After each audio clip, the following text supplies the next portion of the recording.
it is possible we could see more than one significant prophetic fulfillment in the latter half of this year. Which prophecies are they? Well, I'll answer this question on today's edition of End of the Age.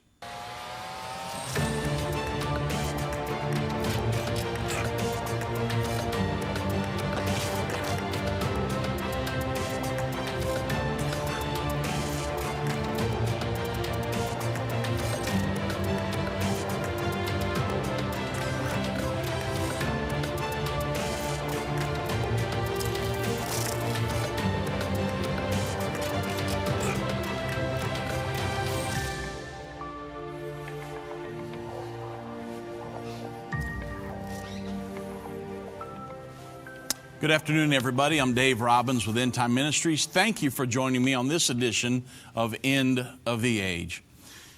You know, about 30% of the entire Bible is prophecy. There were about 100 prophecies concerning the first coming of Jesus Christ, and now we have about 1,000 prophecies devoted to the second coming of Jesus Christ. And like I said, it is possible that we could see some very significant prophetic fulfillment in the latter part of this year. What prophecies should we be watching for the rest of this year? I mean, we're already into May already. I can't even believe it. So I'm just going to march right down through here and look at some things that we should be watching for. First of all, the Palestinian-Israeli peace agreement. We've talked about it many times, but it's one of the two biggest prophetic fulfillments that are just ahead on God's prophetic timeline. And it's this peace agreement between Palestinians and Israelis, and the second one would be the Sixth Trumpet War that will kill 1/3 of the human race. The Bible's not clear which one of these will come first, but it presently looks like the peace agreement will most likely occur first. Now, stranger things could happen. The war could kick off and this thing be pushed back a year. Don't really see that happening, but it is possible. Stranger things have happened if you follow these prophecies. But it looks like the peace agreement's what's coming right around the corner. So because we have so many new listeners, I wanted to go through some of these today. What should we be watching for? Well, the prophecy of the coming peace agreement, it's found in Daniel 9:27. The Bible says, "And he, the Antichrist, shall confirm the covenant with many for 1 week." It's a week of years, a 7-year period. "And in the midst of the week, he shall cause the sacrifice and the oblation to cease. And for the overspreading of abominations, he shall make it desolate, even until the consummation, and that determined shall be poured out upon the desolate." So without going into an exhaustive theological discourse, let's briefly explain this prophecy. I'm not going to go into Daniel 9:24 through 27. I'm just going to focus on 27. The he in verse 27 is the Antichrist. The covenant that he will confirm is God's covenant between Abraham, described back in Genesis 15:18. The Bible says, "In the same day the Lord made a covenant with Abram, saying, Unto thy seed will I give this land, from the river of Egypt unto the great river, the river Euphrates." So you can see that Israel only has a very small portion of the original promised land. So the covenant is God's promise that Israel, the land of Israel, will belong to the descendants of Abraham through the lineage of Abraham, Isaac, and Jacob forever. That 4,000-year-old promise is just as valid today as it was back then when God spoke to Abram. So the confirmation of the covenant will be when the Antichrist confirms that Israel has a right to live as a nation in the land that God promised to Abraham. And the passage says this, the confirming of the covenant will last for a week of years, or a 7-year period. And this prophesied peace agreement has 5 elements. You say, well, how are we going to know if this is a peace agreement? There's 5 elements to that, 5 characteristics. Number 1, the area of Judea, also known as the West Bank, is going to be given to the Palestinians as their homeland. Number two, the Jews living in the Palestinian homeland will be allowed to remain living as a Jewish minority in that new Palestinian homeland. Trump's peace agreement has these two in it in spades. Number three, the Temple Mount will be placed under a sharing arrangement so that both Muslims and Jews will be allowed to worship there. That's in Trump's peace agreement. The Jews will be allowed to build their third temple on the Temple Mount without disturbing the Dome of the Rock or the Al-Aqsa Mosque. I'll get to that in a moment. That's kind of, it's not really mentioned, but there is an avenue that could get us there in Trump's peace agreement. And then the fifth one is the issue of the control over Jerusalem will remain unresolved. With the international community, with Israel, with the Palestinians, it's going to remain unresolved, and consequently, the status of Jerusalem will be put off until later. And apparently, according to the Bible, it's going to be 7 years later. But Israel's never going to want to give it up. That's what the Battle of Armageddon is going to be over. The Bible says the Battle of Armageddon, the world governing armies will come down against Jerusalem to battle. And Israel's going to have control of it all the way to that point. So, what am I doing? I'm going through prophecies that we are looking for throughout the remainder of this year. It is likely that there could be very prophetic significance, prophetic fulfillment from now until the end of the year. A lot of things are converging at the same time, and I'm going to go through these prophecies on today's program. I have left a piece of my heart in Israel and her people. We would like to thank Endtime for doing such an awesome job with our Israel tour. We marvel at your team keeping the time schedule, keeping everyone comfortable, the wonderful driver, the brilliant guide, the entire tour program, good hotel choices, and stellar food. We had the privilege to rub shoulders with Pastor Baxter, listen to his current teachings, and had some interesting questions answered so eloquently. He is wonderful. Helene from Australia. Experience the Holy Land in the most amazing way. Join Irvin and Judy Baxter for our upcoming Israel tour. For more information, go to endtime.com or call 1-800-ENDTIME. That's 1-800-363-8463. We've seen Bible prophecy fulfilled like never before. From the halls of the United Nations to the Temple Mount in Jerusalem, Endtime Ministries continues to reveal the Bible prophecy in the news headlines around the world every day. Whether it's through our broadcast or online at our Jerusalem Prophecy College, your gifts enable us to put vital materials in the hands of those who need it most. Because of you, we continue to replace fear with faith in the hearts of Christians around the world. We will continue to see prophecy come to pass at an even swifter pace. We need your support. Your donation of any amount enables us to continue to broadcast and be a voice in the ever-growing censored media. To become a partner or give a one-time gift, visit endtime.com or call 1-800-END-TIME right now. That's 800-363-8463. Go online now. Visit endtime.com.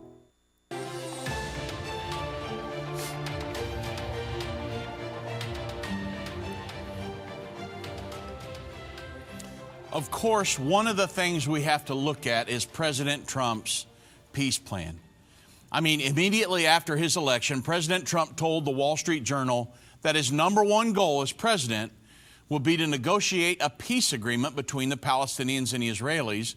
And he said it was the deal that seemed impossible, but that he would like to try to do it anyway. Of course, he wrote The Art of the Deal, and I mean, he's this great businessman and things like that. So he was going to try to do it. Well, by January of 2019, Trump's peace plan had been completed. He called it the deal of the century. And President Trump revealed the plan on January 28th of this year at the White House with both Israeli Prime Minister Benjamin Netanyahu and Benny Gantz present. So after a third Israeli election campaign ended in a stalemate, Prime Minister Benjamin Netanyahu and Benny Gantz signed a deal to form a unity government on April 20. And of course, all this could change because according to Israel Hayam, Israel's Supreme Court began discussions this past Sunday on the question of whether Netanyahu can form a new government while facing criminal indictments. This is going on right now. A ruling preventing Netanyahu from returning from another term would almost certainly trigger an unprecedented fourth consecutive election in just over a year. You say, well, I thought they had all this figured out. Well, we thought they did too. They signed a deal to create a unity government, but then there's all this background chatter going on, and Netanyahu is under indictment right now. So it may throw a monkey wrench in all of this. Netanyahu has been charged with fraud, breach of trust, and accepting bribes in a series of scandals in which he is accused of offering favors to media moguls in exchange for favorable press coverage. Now, he denies all of it, and it may not be true. It appears they're doing the same thing to Netanyahu in Israel that the media is doing to President Trump here in the United States. And so it's just an all-out, they're against him across the board. So it appears like that may be the case in Israel as well. So we don't know how all this is going to play out. We'll just have to see, and only time will tell. But the unity deal that they signed allows Benjamin Netanyahu to begin advancing the West Bank annexation starting July 1st, which in the eyes of the international community is illegal. And it's possible that once they start the annexation process, the Palestinians will have to come on board and negotiate or face the fact that they might get nothing. You remember that Jared Kushner said, hey, we've got the Peace to Prosperity plan, the economic portion, and they were going to put $50 billion investment in the Middle East, and it would essentially bring the Palestinians out of like a third world country type situation with hotels and airports and a seaport in the Mediterranean Sea, and desalination plants. Going to bring them up. It's going to make it really nice. But if they don't want to negotiate with the Israelis, there's a possibility they would get nothing in President Trump's deal. So it appears that once this happened, a lot of things they said, when they found out that, when Trump recognized Jerusalem as Israel's capital and started moving our embassy there and things, that the Palestinians said, no, you're not a good broker for peace. You're just pro-Israel. You're against the Palestinians. So at that point, they said, we don't want anything to do with you, with your peace plan. And so we don't know how this is going to play out. It looks like that they're sitting there weighing what's going on here. They've talked to Putin and a lot of different people, but it's very possible that once Israel starts to annex part of that property, that they could come on board and start negotiation. Of course, this is something that we're watching very closely right now. So another thing to watch is, according to Bible prophecy, the Antichrist will confirm the covenant with many. Somehow or another, the Antichrist will be involved in getting the peace deal across the finish line. You understand now, nothing has been signed. President Trump has presented his peace plan, Peace to Prosperity, but nobody has signed anything. He's just said, hey, here's what we can do. Take it or leave it. It's a negotiating starting point, and then we can go from there. Let's negotiate. But the Bible does say the Antichrist will be involved in getting the thing across the finish line. So this is purely speculation on my part. Let me put that out there before we go into this hypothetical situation. But wouldn't it be awesome if negotiations resumed between Israeli and the Palestinians, let's say first part of July, and then a peace deal, and they started negotiating, and then a peace deal was presented at the United Nations General Assembly in September, and the nations of the world signed on to it. Now, again, that's hypothetical. And that's strictly, speculation on my part, but something to watch for nonetheless, because Netanyahu knows that Trump, there's a possibility of him not winning the election. Now, I don't see that happening. I can't see Joe Biden beating Trump in a election. I mean, I would be blown away if that happened. But again, stranger things have happened, and Netanyahu's sitting over there looking and saying, "Hey, a Joe Biden administration would put the United States back in the Paris Climate Agreement, back in the Iran nuclear deal, and Joe Biden is against Israel annexing that property, the West Bank." So Netanyahu's sitting there looking at this and saying, "Hey, I've only got a few months left here. I got to get this thing done because this may be the last great opportunity we have." So that's kind of the dynamics going on right now. The bottom line is, and I could give you hypothetical situations the rest of the day, but the bottom line is, according to prophecies, Trump's peace plan, it's possible that it may be the plan prophesied in the Bible. Again, I say it's possible. We don't know 100%. It appears to be, but again, there's the thing about the third temple we don't know about yet, and so, I mean, we're just watching. I want you to watch with us. This is what we're watching very closely. This would be one of the greatest prophetic fulfillments in the last 2,000 years, you understand. This is the prophecy with a timeline on it, a date attached to it. Once this prophecy begins, this prophecy is confirmed and is fulfilled, that starts the final 7 years of the Battle of Armageddon and the second coming of Jesus Christ. So yeah, we watch this thing very closely, what's happening. But when the Palestinians and Israelis agree to accept that prophesied plan, the Bible says, again, final 7 years of the Battle of Armageddon and the second coming of Jesus Christ.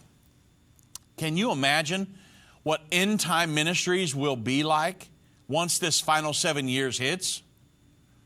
Once we send out once we go on air and say, folks, they've got the thing signed, we've just started the final 7 years. I mean, you talk about Katie bar the door, that's not even, it's going to be way past that. End Time's going to send out a magazine to every home in Israel. All the news stations across the planet will pick that up. It's never been done before. We're going to have our door-knocking campaign out in the West Bank. A lot of you guys know about everything that will transpire throughout that. We've got a final 7-year plan, and a lot of you are going to be involved in that, and we're looking forward to that, because even during the time of the world government, the Antichrist, the world religion, they're going to be doing their thing, but I'm not going to take part in it. We're going to be doing God's thing. We're going to be ambassadors for the kingdom of God, and we are going to be having great revival throughout the end time. So it appears to be quite possible the final 7 years could begin in the latter part of 2020. Now, the next prophecy to occur on God's prophetic timeline, the sixth trumpet war. And as much as I dislike talking about it, there is the possibility that this war could break out yet this year, if it hasn't already begun. I mean, the timing of the sixth trumpet war, again, is not clearly given in Scripture. It will either take place just prior to the Palestinian-Israeli peace agreement or just after, during the first 3.5 years of that 7-year agreement. But the conditions exist right now for this war to begin. The prophecy given in Revelation 9, verse 13 through 16, states that the war will start from the area of the Euphrates River. The Euphrates River is housed in Turkey, Syria, continues down through Iraq, and it forms the last like a 50 or 60 mile border between Iraq and Iran before emptying into the Persian Gulf. So it's got Iraq, Syria, Turkey, and Iran. One of the most dangerous conflicts on the planet today is the tension between Iran, the United States, and Israel. Iran is ruled by extreme Muslims who fully intend to rule the world for Allah.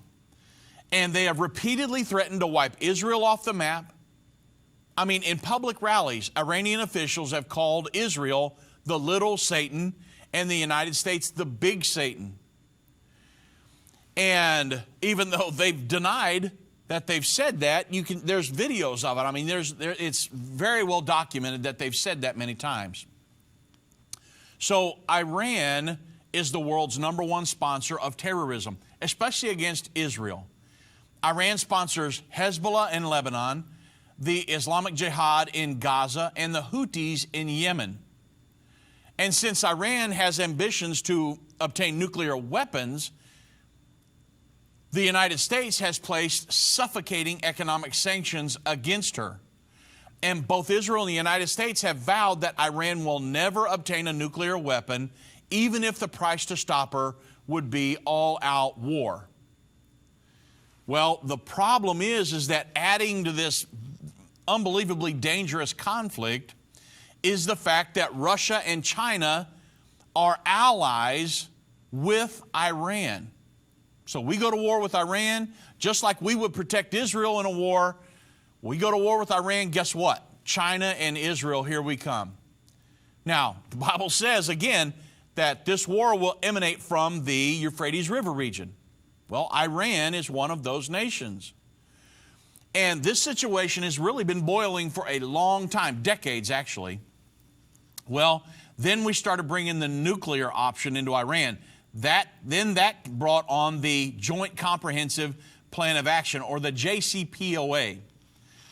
So what happened was, when it became obvious that Iran was moving to obtain a nuclear weapon, I mean, the United States had been embroiled with conflict for her and Israel, Israel and the United States against Iran for years.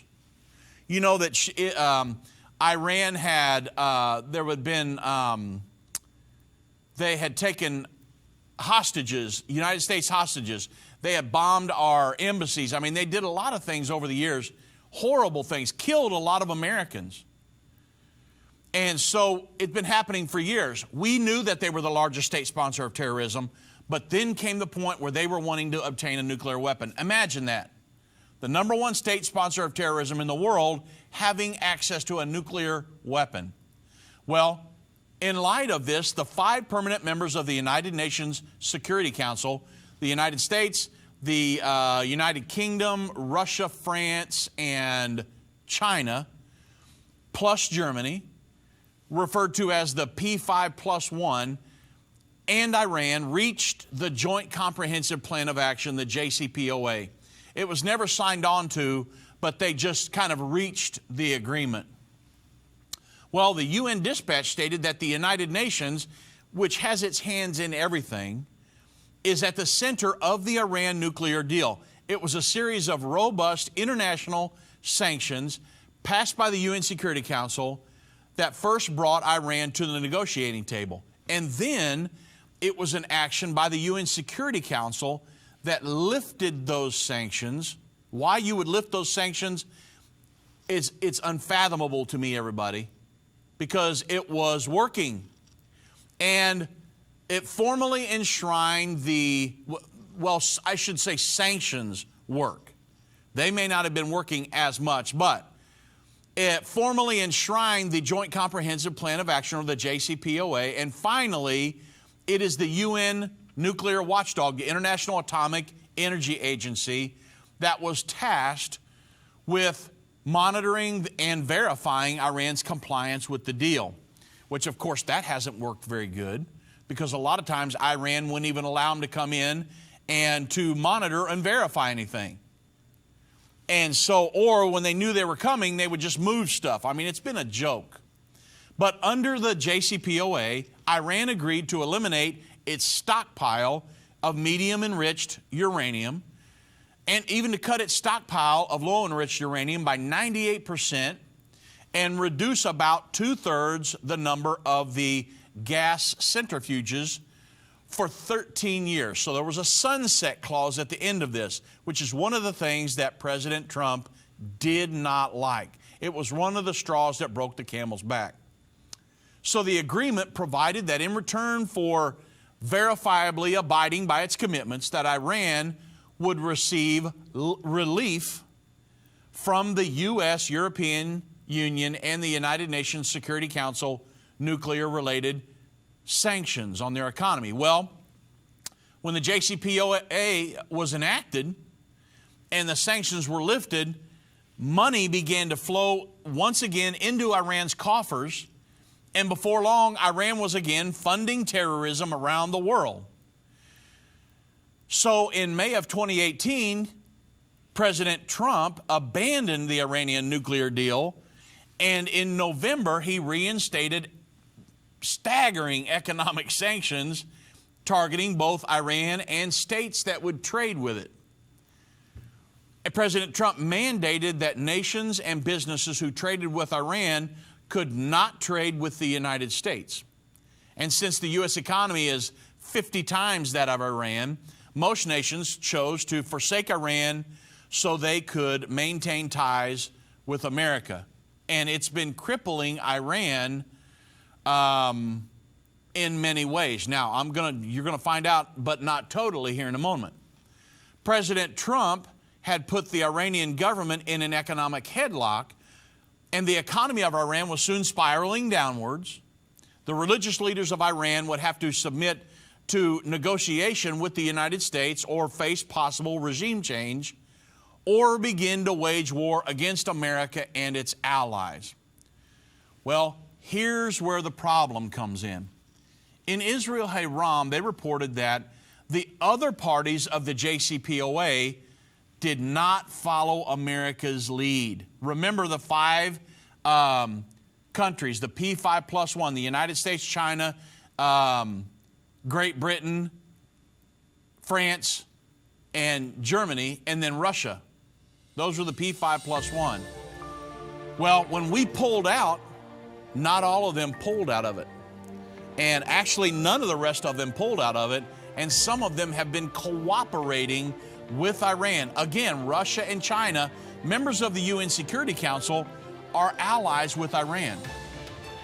And so I'll get into a lot more detail here as we go through. As we go through these prophecies that we're looking for possibly this year. Move Mountains with Irvin Baxter. This book by Irvin's grandson provides 30 days of devotion that will enhance your relationship with God and others. Authentic illustrations from early morning devotions at Endtime will help you find your purpose and eliminate fears. Commit to taking this 30-day journey and experience real life change. Get your book for only $14.99. Call 1-800-363-8463 or go to endtime.com/move. I have left a piece of my heart in Israel and her people. We would like to thank Endtime for doing such an awesome job with our Israel tour. We marvel at your team keeping the time schedule, keeping everyone comfortable, the wonderful driver, the brilliant guide, the entire tour program, good hotel choices, and stellar food. We had the privilege to rub shoulders with Pastor Baxter, listen to his current teachings, and had some interesting questions answered so eloquently. He is wonderful. Helene from Australia. Experience the Holy Land in the most amazing way. Join Irvin and Judy Baxter for our upcoming Israel tour. For more information, go to endtime.com or call 1-800-ENDTIME. That's 1-800-363-8463. If your station only carries the first 30 minutes of End of the Age, go to endtime.com and click the watch button to continue today's broadcast.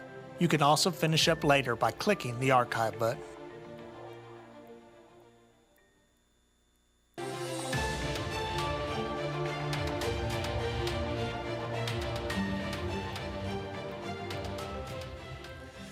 So here's the problem we're facing right now with the Iran nuclear deal, the Joint Comprehensive Plan of Action.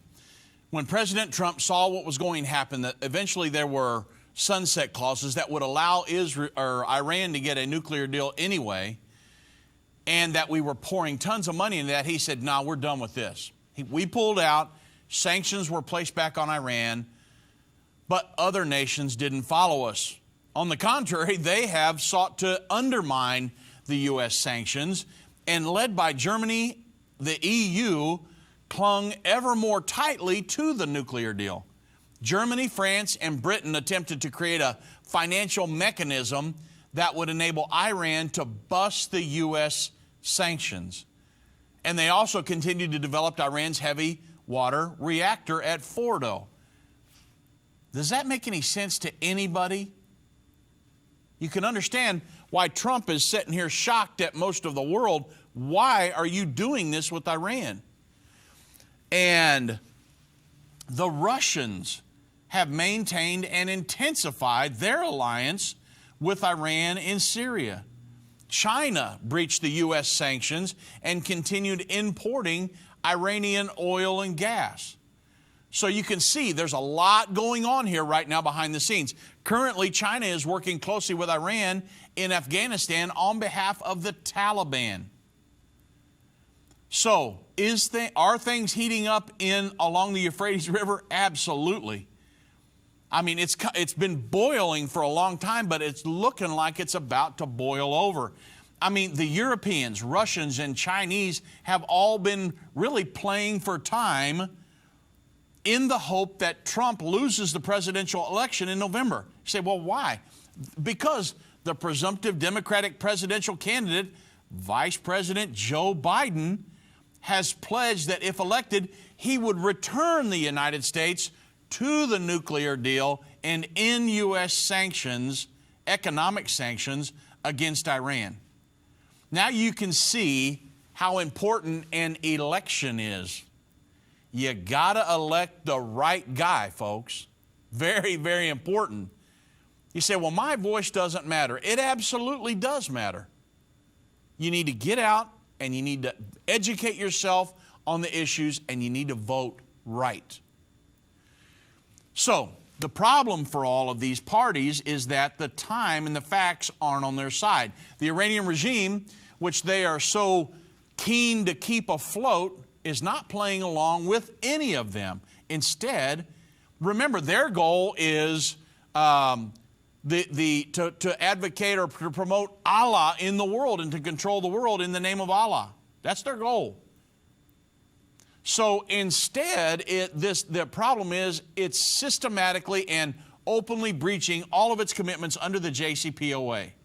They don't really want to play ball with anybody. They've got their own goal, and that's what they're trying to accomplish.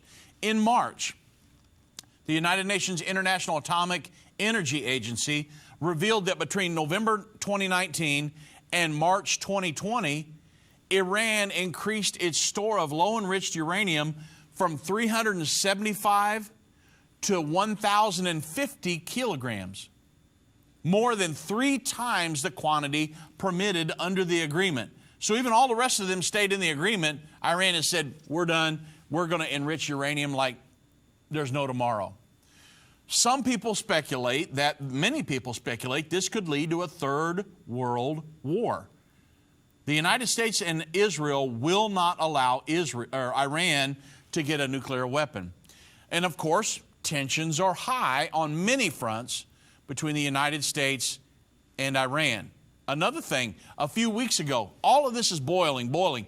A few weeks ago, in the North Arabian Gulf, the United States Fifth Fleet said the Iranian vessels, that they repeatedly crossed the bows and sterns of American ships at extremely close and high speed. And they called the actions dangerous and provocative. Well, in one instance, an Iranian ship came within 10 yards of the bow of a U.S. vessel. So what happens? As a result, President Trump instructed the United States Navy to shoot down and destroy any and all Iranian gunboats if they harass our ships at sea. So you can see the situation's boiling over there. We've kind of been enmeshed in this coronavirus stuff and everything, but that hasn't stopped what's going on over there in the Middle East. These prophecies are going to happen at some point. And the situation between Iran, the United States, and Israel is coming to a crescendo here. And, you know, only time is going to tell what sparks World War III in the Middle East. But according to the prophecies of the Bible, this is one of the next 2 prophecies on God's prophetic timeline, and we need to be watching. You say, well, what are we watching before the end of the year? These are the next 2. These would be the big ones. Will they happen by the end of the year? I don't know that. They could happen the first part of next year. Sometimes these things get postponed. It's possible. But I wanted you to make sure that you know, what am I watching for prophetically from now to the end of the year? So the next thing, if Israel gets a peace agreement, you can look for Israel's offering of the red heifer. So when the prophesied Palestinian-Israeli peace agreement is signed, the way will be cleared for Israel to build her third temple on the Temple Mount. The temple is going to be completed during the first 3.5 years.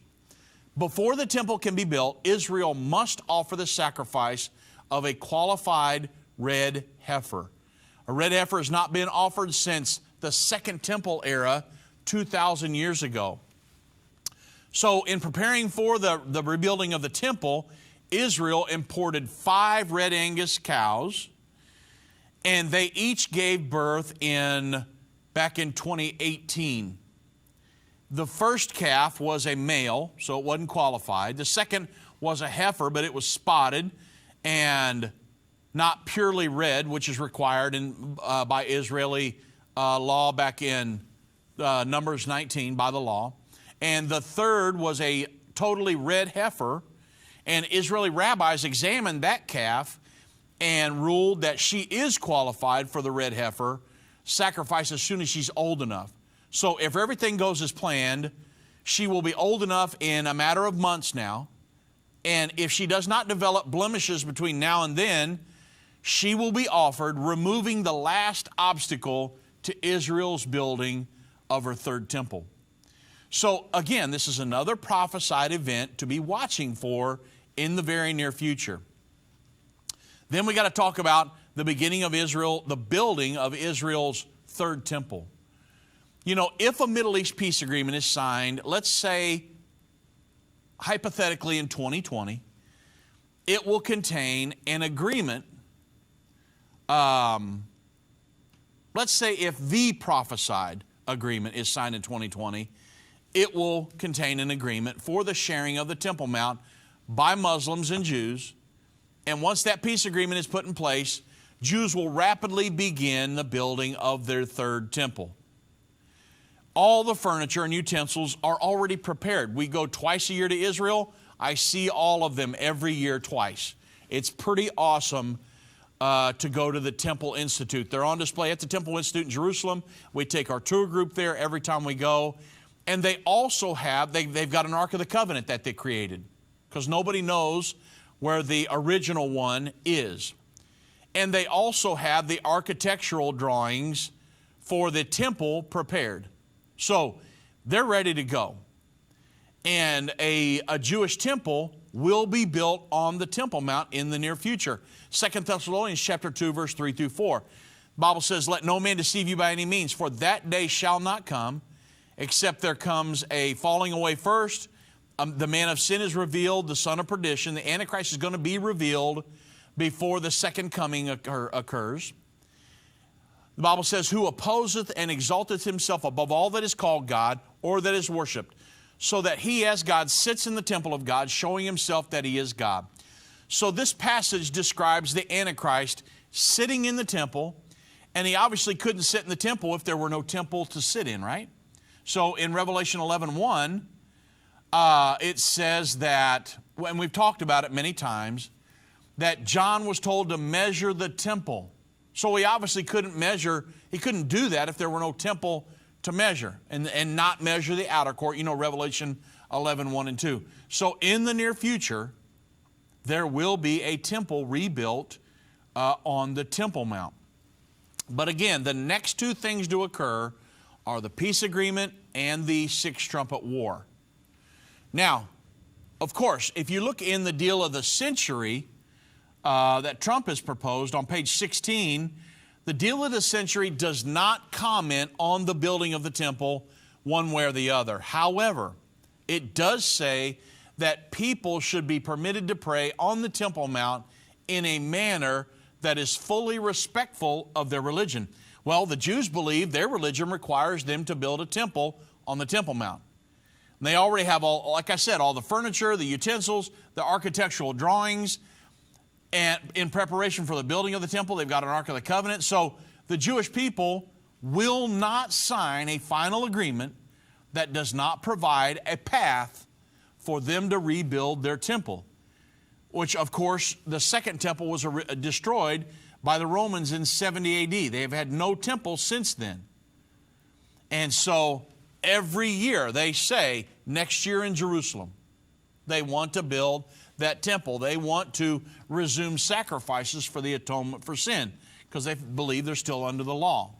And at this point, they are. If you haven't been born again, you're still under the law. So that's a whole nother discussion for another program. Now, in looking at what's going on throughout the rest of the year, there's some prophecies that are ongoing we should be watching for. The world will continue to move towards a cashless society. The Bible prophesies a time will soon come when people will need a number in order to participate in the economy. The numbering system is prophesied, Revelation 13, 16 through 18, commonly referred to as the mark of the beast. Now, it is not time for the mark of the beast, since it's not going to be implemented until the reign of the beast called the Antichrist. Until he comes on the scene, it's not the mark of the beast. However, the mark of the beast will utilize a cashless society, one of the platforms. And this cashless society is developing throughout the world at breakneck speed and is going to continue to advance in the remaining portion of this year. I mean, Sweden is one of the countries leading the way in the cashless society. Sweden has 1,600 banks, and 900 of them have no money. You can't deposit cash, you can't withdraw cash. And many of these, Sweden's businesses no longer accept cash. So they're moving towards a full-on cashless society. Card payments in the United States, they rise every year. Last year, 80% of the United States consumer spending was cashless. Consider your spending. Most people do not pay with cash anymore. I pay with very few things with cash. Most everything, debit card. Online shopping nearly doubled last year since 2008. And I think, imagine, during this coronavirus thing, everybody's sitting at home, there were people ordering toilet paper and everything else online. I mean, it went crazy. Online, you're a digital footprint. You're spreading that digital footprint, increasing it. And so when we get back from the break, we're going to talk about some hidden dangers of a cashless society because we're moving in that direction, and this will be one of the avenues that the Antichrist uses in the future. Does the book of Revelation frighten you? Do its symbols confuse you? For centuries, the book of Revelation has been misunderstood and misinterpreted. In Revelation, the unveiling of Jesus Christ, Volume 1, Irvin Baxter unlocks the mystery of the book of Revelation with in-depth analysis and commentary like you've never heard before. This 10-part definitive DVD series and 268-page comprehensive commentary book covers the first 12 chapters of the book of Revelation, featuring on-location photography, classic artwork, and symbolic illustrations. You'll walk away with complete understanding and peace about the events happening during the final years on Earth. These comprehensive study tools, available for $299, will deepen your biblical understanding as you dig into the original intent of the book, answering the mysterious prophecies and symbols of the book of Revelation. Don't miss this special offer. Call now, 1-800-ENDTIME, or go to endtime.com to order. Call or go online now to get this comprehensive Bible study.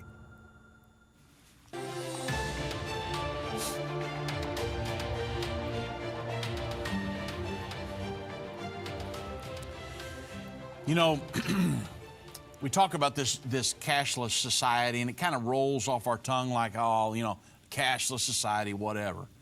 But the Gent website, they offered some hidden dangers of a cashless society. One of the main things they talked about and that I wanted to bring up today is that there are two kinds of economic surveillance to take note of. That's the big thing, is control. If I've got you dependent upon a card or a number to function in society, man, I've got a noose around your neck. You'll do what I say if you want to go buy groceries and this, that, and the other. So one is the surveillance of companies. The other is by the state. You know, it's the companies that want to get data on you. Whenever you pay for your anything, restaurant, buy gas, buy groceries, with your debit card, you're creating a digital footprint. Somebody's tracking that. You say, well, how do you know they're tracking it? Well, so I live in just north of Dallas. My banks are located over on the east side. But I can go to a gas station over in Fort Worth. And if I don't have any money in my account and I go in and try to get gas, it'll say, nah, insufficient funds. Well, how does it know? My bank is located on the east side of Dallas, but I'm in Fort Worth. Because there's somebody that's sitting back, a machine, a computer somewhere, that's tracking everything I do, my digital footprint. They've got data on you. But they form this pool of data that then a state would be able to access. And it may sound like, Black Mirror, I understand, but it's already happening in China, where mass financial data from the Alipay is helping to craft the country's social credit system, which will reward and punish citizens based on economic behavior. Are you paying your bills on time? This, that, and the other. I mean, it gets very detailed. And they'll get to the point where they're not allowing you to travel because you're economically you're not doing so hot. I mean, it's crazy. But the only way they could track them people is to have a cashless society. Hear me close. A totally cashless society is a society under total surveillance. Make no mistake. It is also a society where your participation in the economy is limited by approval for a bank account or a cell phone. Without that, you wouldn't be able to pay. And so with that said, you can see how a cashless society would play right into the global numbering and economic sanctioning system of the Mark of the Beast. So what's going to happen is in the future, Mark of the Beast will be implemented when the Antichrist comes on the scene. But he is going to usurp authority over a fully functioning numbering system that's already been put in place. This is what we're watching the ongoing fulfillment of, is the establishment of this numbering system. And again, the cashless society is just one part of it.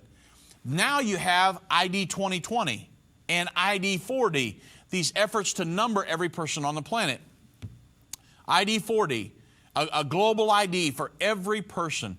Back in May of 2016 at the United Nations headquarters, the inaugural ID 2020 summit brought together 400 people to discuss how to provide a unique digital identity to every person on the planet, including the 1.5 billion people that were living without any form of recognized identification.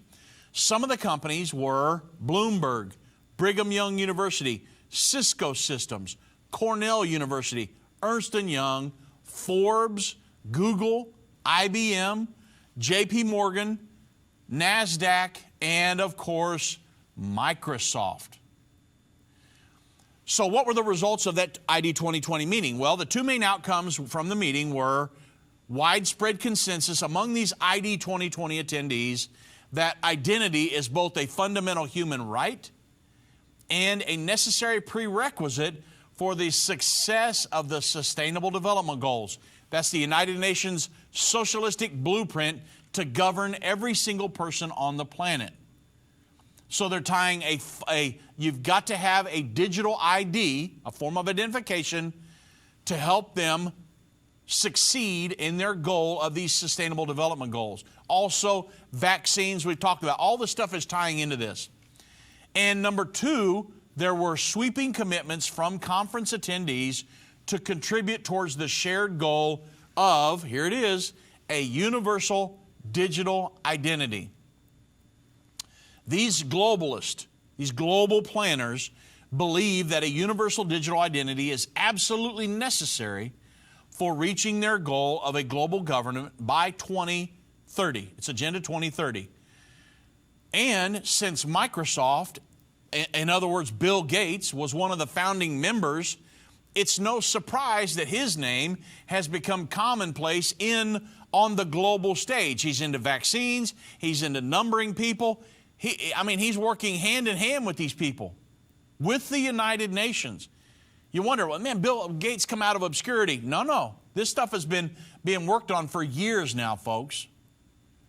And, of course, his name's in the news right now because of all the vaccines he's trying to create and everything. But he's been working with the United Nations for years on this stuff.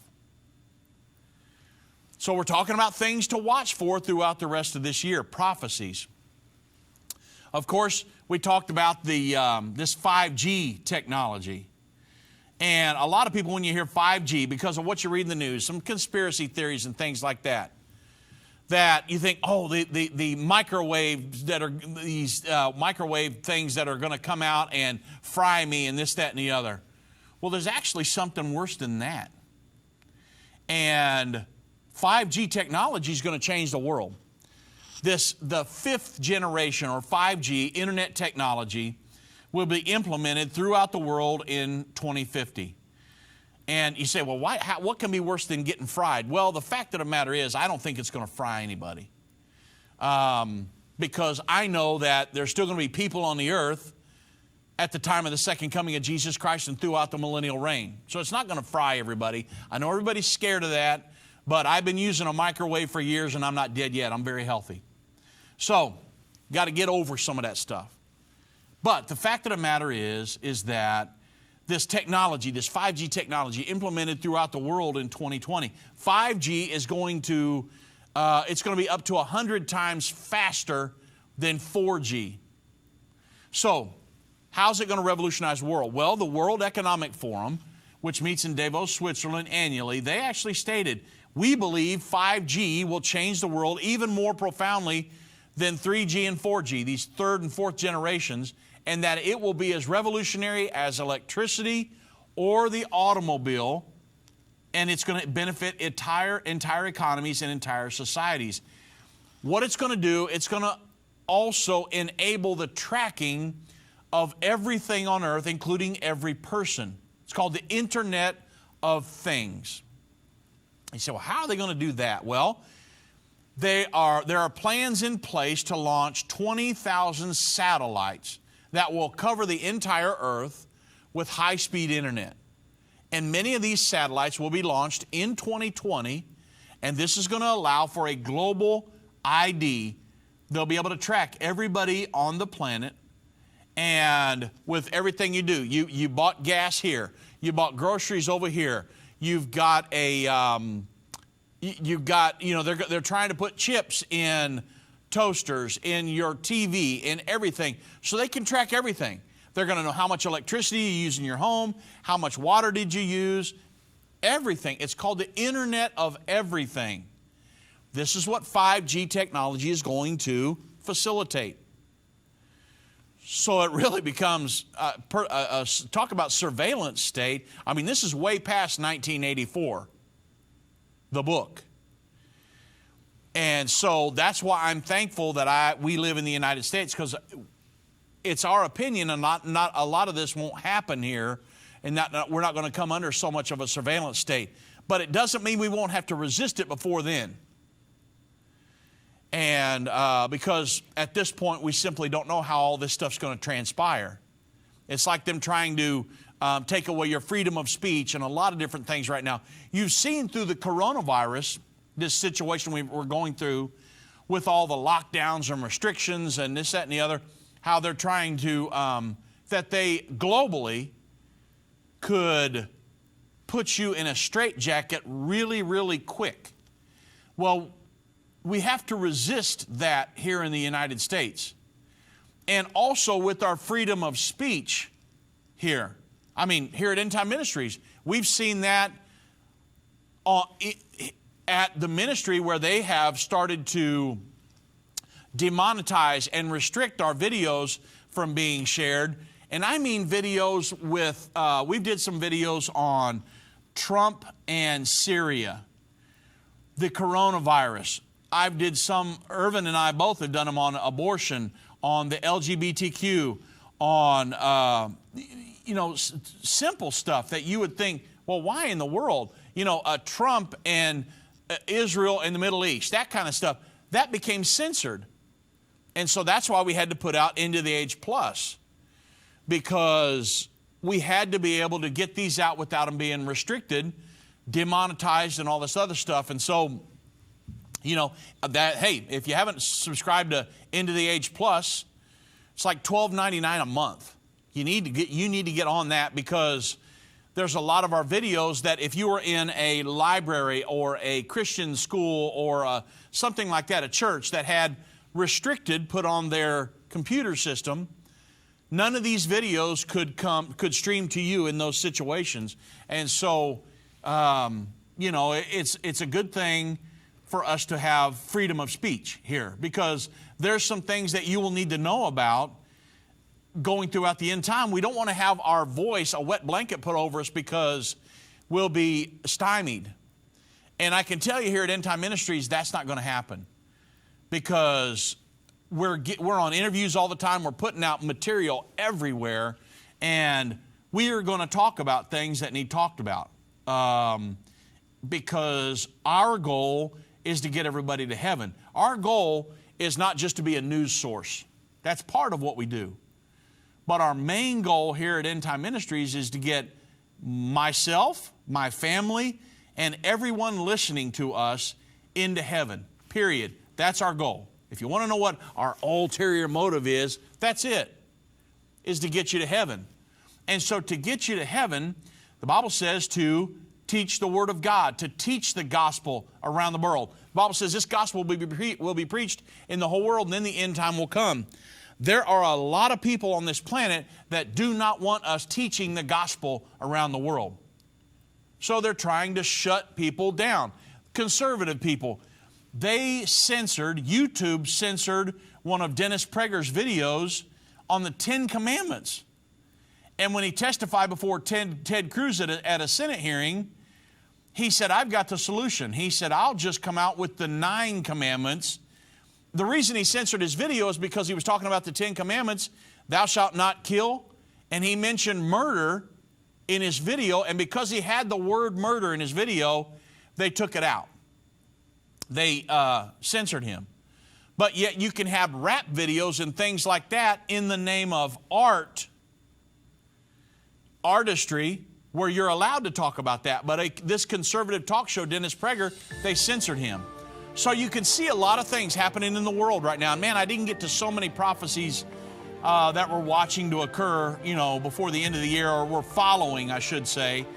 But man, so much is happening right now. You got to keep in touch with all of this. Follow our website, subscribe to End of the Age Plus to keep up on everything. There's a lot of things I couldn't cover that are on our website right now. So God bless each and every one of you.